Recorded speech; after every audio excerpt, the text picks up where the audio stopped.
Дорогие друзья, сегодня в преддверии 1 мая, Дня единства народа Казахстана, наша школа проводит мероприятие, посвященное этой дате.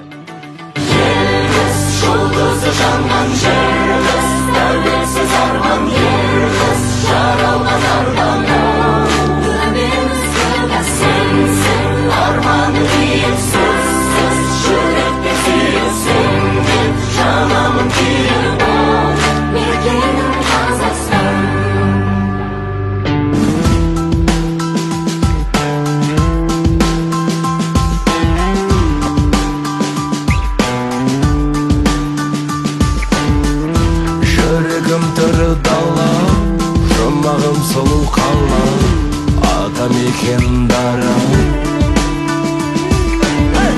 Көлдері мөлдір айна, гүлдері әсем жайда, сенде жауһар қайда.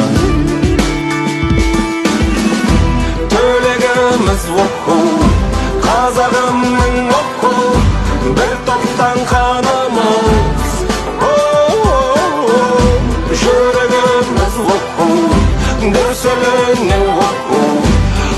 Благодарим всех учащихся 8 классов и их классных руководителей за подготовку к мероприятию, посвященному 1 мая, Дню единства народа Казахстана. Спасибо!